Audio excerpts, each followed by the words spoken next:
que a economia, né, o valor socioeconômico da estrutura social do segundo reinado, ela tinha uma relação direta com o café. Aqui nós temos um mapa que fala a expansão cafeeira do Império. Essa relação do café com leite, né, ela vem posterior, mas ela já tinha uma relação muito direcionada ao oeste paulista, futuramente que vem agregar Minas Gerais com o leite. Mas até então, a estrutura fundada, né, fundamentada do regime do reinado, do segundo reinado, ele é de uma estrutura cafeeira. Aí são as áreas que regiam esse processo. A gente vê São Paulo, Rio de Janeiro, em parte, Minas Gerais faz a divisa, né? Mas ela não é inserida dentro do processo. Então, dentro dessa realidade da estrutura, a gente vê que o café era um elemento de grande valorização desse período, né? A gente vê aqui as tabelas de imigrações que ocorreram entre 1821 a 1899, lembrando que 1899 já se diferencia porque é um processo em que se insere a abolição da escravatura, né, as pressões contra a abolição da escravatura no Brasil, ela se faz presente por grandes pressões, salientando que o Brasil é o último país a abolir a escravidão. É vergonhoso, mas é algo de fato que ocorreu. E dentro desse processo a gente vê que só em 1888, depois de 3 leis atribuídas ao Brasil, é que o Brasil abole a escravatura em 13 de maio de 1888. Tivemos 3 leis. A Lei de Eusébio Queiroz foi a lei de terras, as divisas de terras, né, de 1850, quando a partir dali não era mais permitido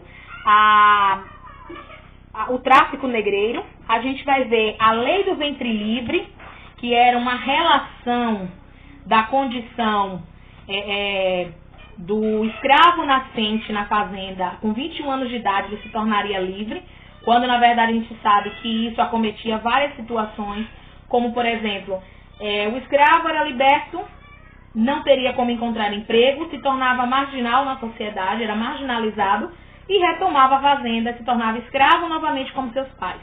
E a lei do sexagenário, que é uma lei atribuída aos escravos a partir de 60 anos, né, que estariam livres. Mas que liberdade seria essa? Uma liberdade sem nenhum fundamento, porque eles não tinham nenhuma estrutura econômica, social, para se manter fora de uma fazenda, até porque vivenciaram toda a sua vida dentro de um percurso de uma fazenda como escravos, né? Então essas leis elas não funcionaram e a Lei Áurea ela vem se manter presente nesse momento, libertando a partir dali todos os escravos. Lembrando que em 1888 a 1889, em 15 de novembro, surge um novo regime, o chamado República. Mas aí já é outro conteúdo para a gente direcionar. Essa relação do segundo reinado, ela é muito interessante se falar da produção cafeeira, né? E da relação, principalmente, da manutenção desse regime da produção.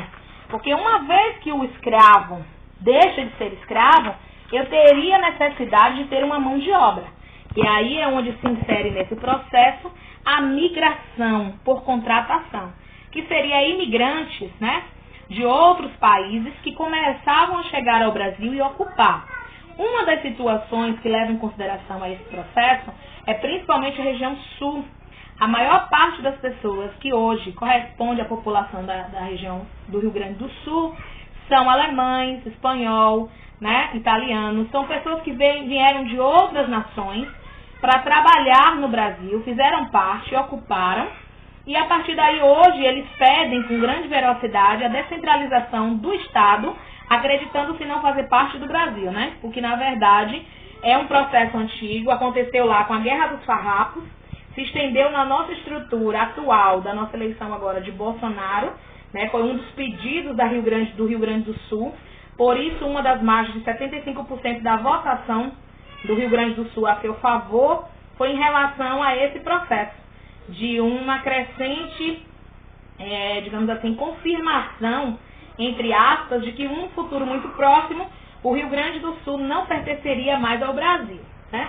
Mas isso é fato isolado, são acordos acobertados, né, de estruturas ocultas governamentais e que não diz ao processo social. Todavia, respinga, mas que muitas vezes é, de certa forma, agrupado e direcionado. Aqui nós temos uma figura que remonta muito à questão dos escravos naquela época como estrutura social cafeeira. Lembrando que os imigrantes foram tão importantes quanto os escravos. A diferença era, os escravos, eles trabalhavam para comer e dormir, né? E comer muito mal e dormir muito mal. Os imigrantes não eram diferentes. Toda a estrutura era precária, todavia eles não eram dados como escravos por relações de serem pagos, ou seja, assalariados. A diferença era essa.